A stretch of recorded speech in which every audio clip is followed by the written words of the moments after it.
ṣé a rí nǹkan pè ní ìṣẹ̀ṣe yẹn òun ló wá da ilẹ̀ Yorùbá, ìṣẹ̀ṣe ló da ilẹ̀ Yorùbá rú, ìṣẹ̀ṣe ló mú ìpààyàn wọ ilẹ̀ Yorùbá, ìṣẹ̀ṣe ló mú à ń pokùnso wọ ilẹ̀ Yorùbá, ìṣẹ̀ṣe ló mú awo wọ ilẹ̀ Yorùbá.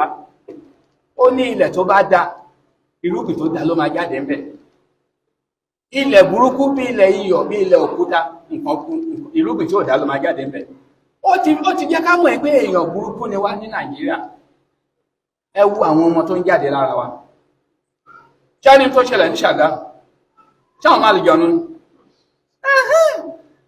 òun ló ń tú àṣírí. Ṣé a rí nǹkan pè ní ìṣẹ̀ṣe yẹn òun ló wá da ilẹ̀ Yorùbá, ìṣẹ̀ṣe ló da ilẹ̀ Yorùbá rú, ìṣẹ̀ṣe ló mú ìpààyàn wọ ilẹ̀ Yorùbá, ìṣẹ̀ṣe ló mú à ń pokùnso wọ ilẹ̀ Yorùbá, ìṣẹ̀ṣe ló mú awo wọ ilẹ̀ Yorùbá. Nígbà táwa wà ní kékeré àwọn èèyàn máa ń sọ ó ń ṣàwọ mẹ́ẹ̀dínlógún máa ìgbọ̀rin afọ́ ń ṣàwọ ọpa ò ń ṣàwọ ìlàjẹ, àwọn ọmọ wa ṣe ju tí wọ́n lọ lónìí.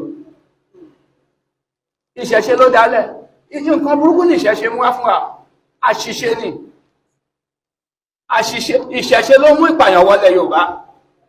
Láyé àtijọ́ tó bá kú èèyàn mẹ́ẹ̀dínlógún náà máa ṣe sọ̀ráǹdì ẹ̀, wọ́n á ṣe èèyàn mẹ́rin síbi orí ẹ̀, wọ́n á ní àwọn abọ́bakú wọ́n lọ ràn ọba lọ́wọ́lọ́wọ́, wọ́n á sí mẹ́rin síbi ẹsẹ̀, wọ́n á sí mẹ́rin síbi ọ̀tún, wọ́n á sí mẹ́rin síbi òsì. Ìṣẹ̀ṣe ló ń wọlé. Tẹ́ bá ka ìwé Báṣọ̀run Gáà fẹ́ ṣe ètùtù kan, ó ń wá ẹran àgbọ̀nrín, ọmọ ọba Adégolú Aláàfin ó dẹ̀ ń já àgbọ̀nrín, ó kiri obì ó dẹ̀ fọmọ ẹjọ́ ògùn. Ohun tí a sọ pé ọkùnrin kan ṣe tó múra bí obìnrin nílùú òyìnbó tó wá sí Nàìjíríà, kì í ṣe òun ló kọ́kọ́ ṣe, ọba Adégolú ló kọ́ ṣe, Aláàfin. Nígbàtí Báṣọ̀run Gáà fọmọ ẹjọ́ ògùn, ó wò pé ta ló máa kọ̀yà yìí fún un, ó bá múra lálẹ́, ó múra bí obìnrin, ó lọ bá Ààrẹ Ọ̀nà Kakanfò. Ọmọ ọ̀dọ̀ Ààrẹ Ọ̀nà Kakanfò sọ bàbá kára ó lé o, obìnrin kan lóun fẹ́ ni ó wà ń ta, ẹni kó wọlé, ló bá wọlé. Ìrànlọ́wọ́ la lè ṣe fún yín o, bó ṣe kájọ Aláàfin kú bàbá yìí má pariwo, ìyá jẹun. Báṣọ̀run Gáà fọmọ ìlú ògùn. Ìyẹn náà ṣe ń sọ pé tó bá láyà ó ṣèkà, tó bá rí kú Gáà wá ṣòdodo. Ìṣẹ̀ṣe ló mú pààyàn wọlé Yorùbá. Nígbà tá a wà ní primary 3 bóyá 1974-1975 ìwé Yorùbá wọ́n fẹ́ ṣètùtù ìlú, wọ́n wá rí àlejò kan wọ́n mú Olùwọ̀, wọ́n dè lẹ́sẹ̀ wọ́n gbé sílé awo, àwọn tó kù ń jó ń ta, bàbá wó wọlé, wọ́n àdẹ̀mọ̀ pé ènìyàn náà gbówó bí ti wọn, ìyẹn ti pọ̀fọ̀ okùn owó ó ti ga, ó wá pretend síbẹ̀. Bí bàbá ó ṣe wọlé, ó bá mú, ó da dùbúlẹ̀, ló wá sọ pé ó máa ń gbé mi gbélé yéye ìgbèǹgbè, àwọn ti ta sọ pé ìgbèǹgbè, wọ́n rò pé àwọn ọmọ pé ara wọn ni iná ti ń dún. Bàbá yẹn wá dún, ọkùnrin wá dún bú bàbá yẹn, ó wá ju orí ẹ̀ síta. So ìṣẹ̀ṣe yẹn ọ̀hún ló mú ìpààyàn wọlé Yorùbá. Ẹ̀sìn ìṣẹ̀ṣe ló mú apokùnso wọlé Yorùbá. Nígbàtí Gbọ̀ǹkà tó lé Aláàfin Ṣàngó kò lórí oyè, ó lọ pokùnso ni, ìyàwó ẹ̀ bínú bẹ́ sínú omi ni. Ẹ̀ka ìtàn ni. Tẹ́ bá ka ìtàn ẹ mọ̀ pé ẹ̀sìn tó ń pè ní ìṣẹ̀ṣe yẹn òun ló mú pààyàn wọlé Yorùbá.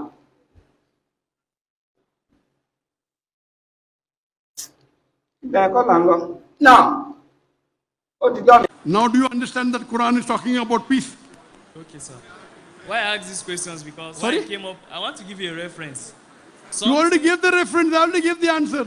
Something happened last year in a university in Sokoto or a polytechnic where a Christian lady was killed as she blasphemed against Muhammad. I can't hear you. That a Christian lady was killed that she blasphemed against Muhammad. Yes, so? You get? So, and I observed that when a Christian and a Muslim are interacting religious discussion and the Muslim gets provoked, you kill you that you blaspheme. The brother asked the question, there was a Christian lady who did blasphemy.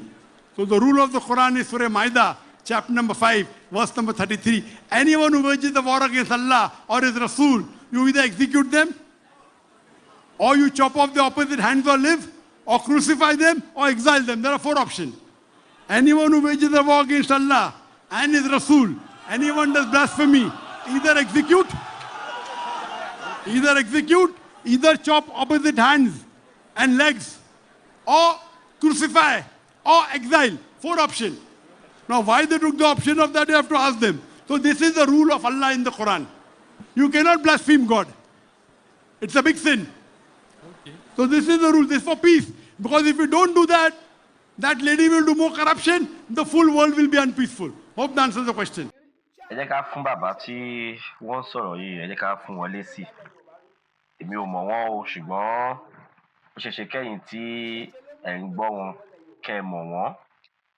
Àwa ò wá láti wá bú èébú, ṣùgbọ́n nǹkan tí ò bá yé ẹni tó bá sọ̀rọ̀, àwa máa jẹ́ kí ó yé wọn ni.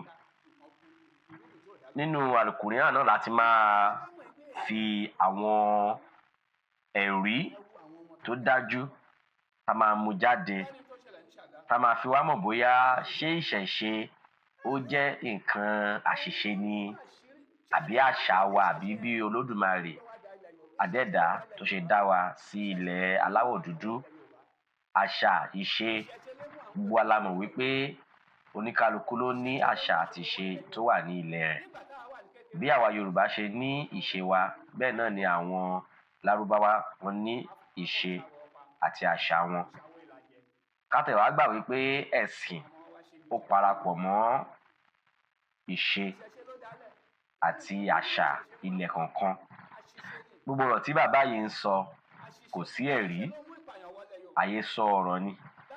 Ṣùgbọ́n nínú fídíò yìí mo fẹ́ mú àwọn ẹ̀rí kan wá tá máa fi mọ̀ bóyá ǹjẹ́ ẹ̀sìn Mùsùlùmí ǹjẹ́ ó mú àlàáfíà wá sí ilẹ̀ Yorùbá àbí ó mú wá sí ilẹ̀ Áfíríkà. Ìyẹn ni mo fẹ́ kẹ́ ẹ jẹ́ ká gbéyẹ̀wò. Ó ní àwọn verse kankan nínú Al-Qur'an tí mo fẹ́ gbéyẹ̀wò lẹ́yọ kọ̀ọ̀kan.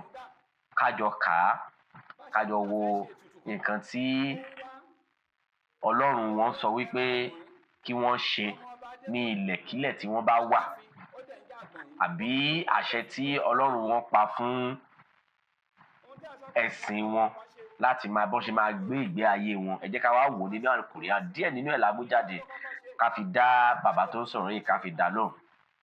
Ẹ jẹ́ ká bẹ̀rẹ̀.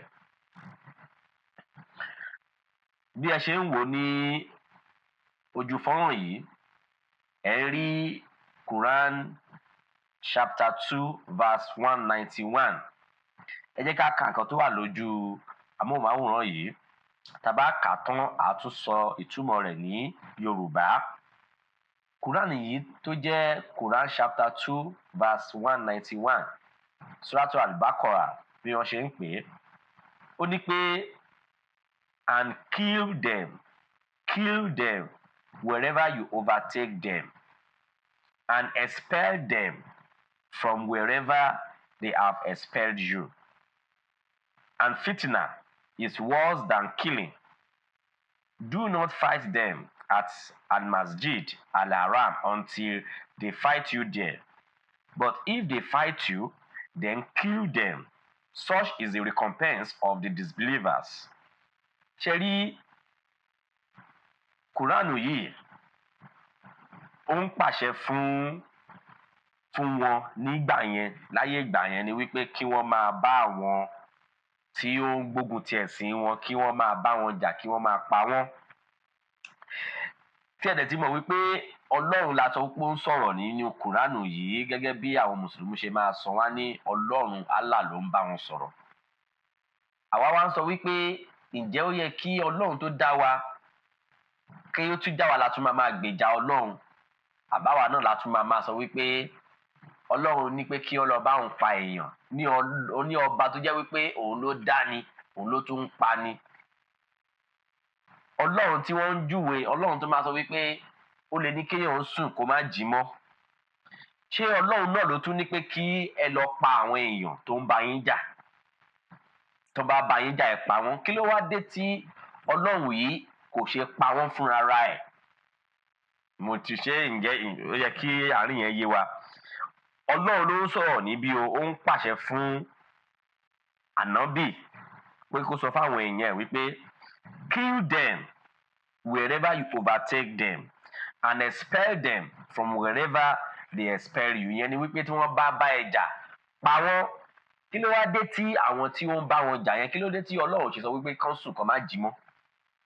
Ìyẹn ni ká fi mọ̀ wípé nínú ẹ̀sìn wọn, nǹkan tó mú wá bá wa nílẹ̀ Yorùbá òun ni eléyìí. Ìṣẹ̀ṣe wa òun ni àṣà wa. Àṣà tí àwọn baba ńlá wa tí wọ́n fi gbé ilé ayé wọn. Àṣà náà ọ̀làjú ń dé lójoojúmọ́. Àṣà náà ń ṣe àṣà tá a sọ wípé Ọlọ́run ló ní kán ṣe. Àṣà ni àti ìṣe.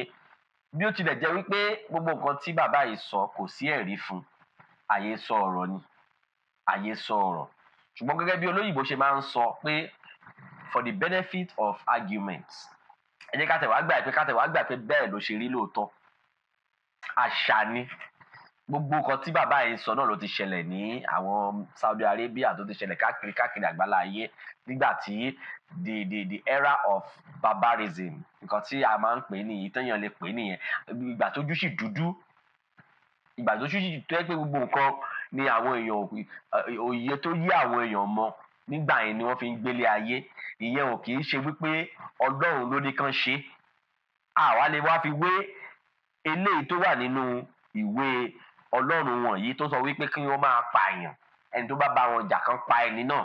Kí ló wá dé tí Ọlọ́run ò ṣe lè jẹ́ kí peace kó reign? Àwọn méjì tó bá ń jà, kéèyàn méjì máa jà báyìí, ó yẹ ká lè sọ fún, ká lè parí ìjà fún wọn ni. Kò ṣe pé ká ní pé ìwọ tó bá ìjà wọn náà jà padà. And kill them wherever you overtake them, and expel them from wherever they have expelled you. Ẹ jẹ́ ká máa lọ síwájú, ká tún ka àwọn àyà lọ́pọ̀lọpọ̀ nínú Al-Qur'an. Ẹ jẹ́ ká lọ síwájú. Ẹ̀tún eléyìí náà, eléyìí tún sọ̀rọ̀ nípa ẹ̀túnjà náà ni o. Ìyẹn Quran chapter 2 verse 193, Al-Baqarah. Òun náà tún sọ wípé fight them until there is no fitna, and until religion is for Allah. But if they cease, then there is to be no aggression except against the oppressors. So àrídájú lẹ́ máa ti mọ̀ wípé èwo wá ní àṣìṣe nínú eléyìí àti eléyìí tí bàbá yìí ń sọ yìí tó jẹ́ ìṣẹ̀ṣe. Gbogbo ẹ̀yin tí ẹ ní làákàyè ẹ máa bá fọkàn bá lọ. Tí ó sọ wípé ìṣẹ̀ṣe àṣìṣe ló mú wá sílẹ̀ Yorùbá. Ìṣẹ̀ṣe tá à ń sọ ó yàtọ̀ sí àṣà wa. Ìṣẹ̀ṣe táwa ń sọ ó dàbí ẹ̀sìn fún wa ni. Ìṣe àṣà ayé àwọn bàbá wa tá à ń pè ní era of barbarism ó ti kọjá, kò sílẹ̀ tí ò ti ṣẹlẹ̀. Ká tó bá wa sọ pé bàbá yìí ò ní ẹ̀rí fún gbogbo nǹkan tí wọ́n ń sọ, kò sẹ́rí fún. Ṣùgbọ́n wọ́n kàn ń sọ náà nítorí pé bó ṣe dàbí pé tí wọ́n ti gbọ́ nínú ìtàn wípé ó rí bẹ́ẹ̀ ni kò sẹ́ni tó ṣojú ẹ̀ ńgbà náà. Ṣùgbọ́n ńgbà yẹn kò sí ilẹ̀ tí ò ti ṣẹlẹ̀ ní gbogbo àgbálá ayé, kò sílẹ̀ tí ò ti ṣẹlẹ̀ tá à ń pè ní barbarism tó yẹ pé àwọn pé kéèyàn ṣẹ̀kan ní ó yá ẹ lọ bẹ́ orí ẹ̀, àbí kẹ́nìkan ṣe báyìí ẹ lọ gbé sílẹ̀ láàyè. So gbogbo ẹ̀ ló ń ṣẹlẹ̀ láyé ìgbà yẹn, kò ní nǹkan kan ṣe pẹ̀lú mẹ́sẹ̀gì láti ọ̀dọ̀ Olódùmarè, láti ọ̀dọ̀ Ọlọ́run. Ṣùgbọ́n àwọn mẹ́sẹ̀gì tó wà látọ̀ tó ti wà tí Ọlọ́run ti fún yín là ń kà yìí pé ẹ máa jà ni. Kò sí pé ẹ bá wọn parí ìjà, àbí kò sí pé ẹ jẹ́ ká àlàáfíà ṣẹlẹ̀, ẹ jẹ́ ká àlàáfíà jọba. Tá bá ti bá yín jà yín náà ẹ bá wọn jà padà. Ká dẹ̀ mọ̀ wípé Ọlọ́run ló dá gbogbo wa, Ọlọ́run lè paná gbogbo wàhálà tó bá fẹ́ ṣẹlẹ̀, kò ná Ọlọ́run ní kankan. Ẹ jẹ́ ká fi síwájú. O you who have believed, ìkànnì mi tún lélẹ̀, Quran chapter 3 verse 118. O you who have believed, do not take as intimate those other than yourselves, that is believers, for they will not spare you. They will not spare you ruin. They wish you will have hardship. Hatred has already appeared from their mouths, and what their breasts conceal is greater. We have certainly made clear to you the signs if you will use reason. Gẹ́gẹ́ bó ṣe sọ fún yín, Ọlọ́run wọn ló ń sọ̀rọ̀ níbí báyìí tó ń sọ̀rọ̀ fún wọn tó fi rán ànábì sí wọn wípé kí wọ́n lọ sọ fún wọn wípé ẹ má bá wọn ṣe, ẹ má bá wọn ṣọ̀rẹ́, ẹ má gbàgbé nǹkan tí mo tún sọ ṣẹlẹ̀ pé Ọlọ́run ló dá gbogbo wa. Ó rọ Ọlọ́run lọ́rùn láti jẹ́ kí peace ṣẹlẹ̀, kí peace reign, kí peace kó reign, kó má sí wàhálà nígbà tí èdèàìyedè fẹ́ máa ṣẹlẹ̀ láàrin mùsùlùmí àbí pagan ni àbí àwọn kìrìsìtẹ́nì ni. Orí Quran ń sọ mí báyìí tó ní, "O you who have believed, do not take as intimate those other than yourself." Ara yín ni kẹ́ máa bá ṣọ̀rẹ́. Nǹkan tí Quran sọ nìyẹn o. Ara yín nìkan, ẹ̀yin mùsùlùmí nìkan ni kẹ́ máa bára yín ṣọ̀rẹ́. Ẹ má bá àwọn tí ò ń ṣe mùsùlùmí ṣọ̀rẹ́. Nǹkan tí Quran yìí ń sọ nìyẹn. A dẹ̀ sọ wípé Ọlọ́run ló dá gbogbo wa. Tá a dẹ̀ mọ̀ wípé ó rọ Ọlọ́run lọ́rùn láti paná wàhálà àbí èdè àìyedè láàrin gbogbo àwọn èèyàn tó dá. Ṣọlọ́run náà ló wá ń sọ wípé ẹ má bá wọn ṣọ̀rẹ́ o. Mo rò pé gbogbo ẹ̀ ló ń yé yín. So bàbá tó wá ń sọ wípé ìṣẹ̀ṣe wípé àṣìṣe ni, òun ló dalẹ̀ Yorùbá rú, òun ló. Ǹjẹ́ àwọn mẹ́sẹ̀gì tá à ń kà yìí etí ta ni wọ́n lè kà á sí? Tí òun ṣe pé tó bá rí èèyàn tó bá ti ń ṣe mùsùlùmí báyìí bíi pé kó ẹnìyẹn wọlé ni. Ẹ má bá mi ká lọ. Ìmí ìtúndélé Suratul An-Nisa chapter 4 verse 84. Ó ní, so fight, wọ́n tún jáde yẹn o. Fight in the cause of Allah. You are not held responsible except for yourself. And encourage the believers to join you, that perhaps Allah will restrain the might of those who disbelieve. And Allah is greater in might and stronger in punishment. Ǹjẹ́ ẹ ti rí àwọn mẹ́séèjì tí wọ́n wá fún wa nílẹ̀ Áfíríkà, nílẹ̀ Yorùbá, tán ní ká máa fi gbé ìgbé ayé wa? Mẹ́séèjì pé ẹ bá wọn jà nítorí Ọlọ́run. A dẹ̀ ti máa ń sọ, kò sẹ́ni tó lè gbèjà Ọlọ́run. Ọlọ́run tó jà ara ẹ̀ gbé. Ọlọ́run tóbi ju gbogbo nǹkan tá à ń fi ń wé. Ọlọ́run tóbi ju gbogbo ẹ̀ lọ. Ọlọ́run ò lè sọ pé kán bá òun jà. Ọlọ́run ló dáyàn. Ó lè ní kéèyàn sùn, ó dẹ̀ ní kéèyàn má jí mọ́. Ó ní agbára ẹ̀.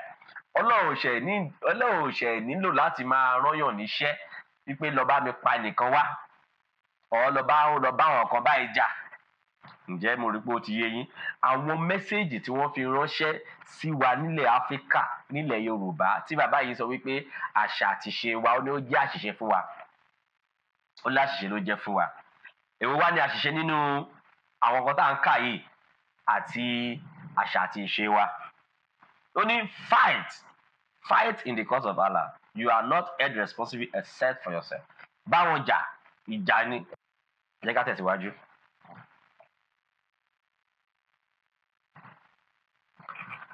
Suratul Al-Ma'idah. Ó ní, indeed, the penalty for those who wage war against Allah and his messenger and strive upon earth, corruption, is none but they be killed. That's number one. Or crucified, or their hands and feet be cut off from opposite sides, or they be exiled from the land. That is for them a disgrace in this world, and for them in hereafter is a great punishment. Ṣé rí àyá yìí ó ń sọ̀rọ̀ nípa for those who wage war against Allah. Ṣé èèyàn lè wage war lórí Allah ni? Ṣé abẹ́ rí báyìí? Indeed, the penalty for those who wage war against Allah. Ṣé èèyàn lè bọ́lọ́hun jà ni? Ta ló lè bọ́lọ́hun jà? ẹjọ́ bá bọ́ lọ́run jà ọlọ́run fúnra ẹ̀ náà ló máa gbèjà ara ẹ̀, ọlọ́run náà ló máa bá ẹni náà jà. Àbí messenger of God. Òun ni Quran sọ nígbà tó ní pé the penalty for those who wage war against Allah and messenger. Ẹ pa wọ́n, àbí kẹ́ ẹ kàn mọ́gi, àbí kẹ́ ẹ gé ọwọ́ àtẹsẹ̀ ẹ̀, àbí kẹ́ ẹ lọ kúrò nílùú. Ẹ jẹ́ kí n wá, ẹ mọ̀ pé gbogbo wọn sọ pé kò rí bẹ́ẹ̀. Ó ń ṣẹlẹ̀ láwọn ibì kankan nílẹ̀ wa ní Nàìjíríà nígbà tó yẹ pé wọ́n tó bá ti sọ̀rọ̀ ọ̀rọ̀ kékeré ṣẹlẹ̀ láàrin àti wọn pé wọ́n lọ ti bú messenger wọn, wọ́n máa sọkúta pa olúwa ẹni. So èwo wá ní ká wá pè ní àṣìṣe nínú gbogbo àwọn ilé? Ṣé ìṣẹ̀ṣe ni àṣìṣe ni àbí gbogbo àwọn nǹkan tá à ń kà síra wa létí tó ní ẹ̀rí? Ẹ jẹ́ ká tẹ̀síwájú.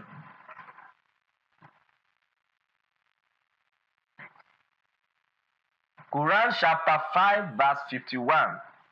Ó sọ pé, "O you who have believed, do not take the Jews and the Christians as allies. They are allies of one another. And whoever is an ally to them among you, then indeed he is one of them. Indeed, Allah guides not the wrongdoing people." Ṣé tún ti rélè? Ọlọ́run tún ní Ọlọ́run wọn, ó ní pé ẹ má bá àwọn Kìrìsìtẹ́nì o àtàwọn Jews, ẹ má bá wọn ṣọ̀rẹ́ o. Ẹ jẹ́ ká máa bára wọn ṣọ̀rẹ́ o. Jews and Christians tún délé yìí kò tún ṣe Christian, kò tún ṣe pagans o. Gẹ́gẹ́ bí ẹ ṣe mọ̀ wípé Christian àwọn náà ní ìwé tí wọ́n tó jẹ́ pé wọ́n nígbàgbọ́ sí Ọlọ́run. Ǹjẹ́ Ọlọ́run ká ń sọ yìí náà ló ní ẹ má bá wọn ṣọ̀rẹ́ mọ́? "O you who have believed, do not take the Jews and the Christians as allies." Èwo wá ní àṣìṣe nínú ìṣẹ̀ṣe àti nǹkan tá à ń kà sí yín létí tí bàbá yìí tó ń sọ̀rọ̀? Ṣé mo pé mo sọ fún yín pé a fẹ́ fi Kùránì yìí òun la fẹ́ fi dá bàbá tó ń sọ̀rọ̀ òun la fẹ́ fi dá ló. Èwo wá ní àṣìṣe nínú nǹkan tá à ń kà yìí àti nǹkan tí bàbá yìí sọ pé ó ṣẹlẹ̀ sí ìṣẹ̀ṣe? Ẹ jẹ́ ká tẹ̀síwájú. Ìmí ìtúlẹ̀ eléyìí o, Quran chapter 5 verse 57. Ó ní, "O you who have believed, take not those who have taken your religion in ridicule and amusement among the ones who are given the scripture before you, nor the disbelievers as allies." Ó ní àwọn tí ò gbàgbọ́, ìgbàgbọ́ tá à ń sọ ni wípé ẹni tí ò tẹ̀lé mùsùlùmí ni o. Kò ṣe ẹni tí ò gbọ́ lọ́wọ́ gbọ́, ẹni tí ò bá ti jẹ́ mùsùlùmí àbí ẹni tó jẹ́ Kìrìsìtẹ́nì. Ìyẹn ni wípé those who have taken your religion in ridicule among those who have believed. "O you have believed, take not those who have taken your religion in ridicule and amusement among the ones who are given the scriptures." Àwọn scripture tó ń sọ àwọn Kìrìsìtẹ́nì ni wọ́n àti àwọn tí ò gba ẹ̀sìn mùsùlùmí gbọ́. Nítorí nígbà yẹn wọ́n máa ń fi wọ́n ṣe yẹ̀yẹ́ ni. Òun ni àyà ẹ̀ fi sọ̀kalẹ̀ pé má bá wọn ṣe, má bá wọn ṣe. Ọlọ́run tó lè dáyàn tó lè ní kéèyàn sùn kéèyàn má jí mọ́ à lè gbèjà ẹ̀. Èwo wá ní àṣìṣe nínú ìṣẹ̀ṣe àti àwọn nǹkan tá à ń kà sí yín létí wọ̀nyí? Ẹ jẹ́ ká tẹ̀síwájú. Quran chapter 5 verse 80. Ó ní, "You see many of them becoming allies of those who disbelieved. How wretched is that which they have put forth for themselves, in that Allah has become them, and in the punishment they will abide eternally." Àyà yìí nǹkan tó ń sọ̀rọ̀ nípa ni wípé àwọn kan lára àwọn tó jẹ́ mùsùlùmí wọ́n fẹ́ lọ máa bá àwọn tó ń ṣe mùsùlùmí ṣe, wọ́n fẹ́ lọ máa bá wọn ṣe. Òun ni ó ṣe sọ pé "You see many of them becoming allies of those who disbelieve." How wretched is that? Ìwé wọn ń bá wọn wí, Ọlọ́run wọn ń bá wọn wí pé má bá wọn ṣe, má bá wọn ṣọ̀rẹ́. Don't play with them. Kí là ń fọ Ọlọ́run wé ná? Ọlọ́run tó dá wa, tó dá nǹkan tó Ọlọ́run dá ó ju gbogbo nǹkan tí à ń fi ń wé yìí. àwa sọ Ọlọ́run di Ọlọ́run tó lè ní kí tọ́lọ̀ bá fẹ́ bá ẹnìkan kan ẹni ẹ̀dákẹ́dá kan wí kò dìgbà tọ́lọ̀ bá lọ sọ fún èèyàn kan pé ìwọ ni kó lọ bá mi bá wí. Ẹ má bá mi ká lọ. Quran chapter 8 verse 12. Ó ní, when your Lord inspired to the angels, I am with you. So strengthen those who have believed. I will cast terror into their hearts, or those who disbelieve. So strike upon their neck and strike from them every fingertips. Abẹ́rẹ́ nǹkan. Ìkankan náà ṣì ní gbogbo ẹ̀. Ẹ jẹ́ ká súnmọ́ wájú. Quran chapter 9 verse 23. O you who have believed, do not take your father or your brothers as allied, if they have preferred disbelief over belief. And whoever does so among you, then it is those who are the wrongdoer. Ìyẹn ni wípé tí bàbá ẹ̀ ò bá ti ń ṣe mùsùlùmí, àbí ẹ̀gbọ́n ẹ̀ ò kí ń ṣe mùsùlùmí, àbáwọn fámìlì ẹ̀, wọ́n ní má bá wọn ṣọ̀rẹ́ mọ́. Èwo wá ló mú àlàáfíà wá sílẹ̀ Yorùbá? Ǹjẹ́ àṣà àti ìṣe wa ni àbí nǹkan tá à ń kà sí ní létí yìí? Ẹ̀sìn tó wu oníkálukú ló lè ṣe, ṣùgbọ́n ìwé wọn ti sọ fún wọn wípé ẹ má bá wọn ṣọ̀rẹ́ kódà bó jẹ́ bàbá ẹ ni ó ṣe mùsùlùmí. Ìyẹn ni pé all you who have believed, ìyẹn ni pé wọ́n tó gbàgbọ́ nínú Quran. Do not take your father or your brothers as ally if they have preferred disbelief over belief. So tó bá ti gbàgbọ́ nínú ìwé mùsùlùmí, ìwé wọn ti ní pé ẹ má bá wọn ṣe tó bá yẹ pé bàbá ẹ ni àti àwọn brọ́dà ẹ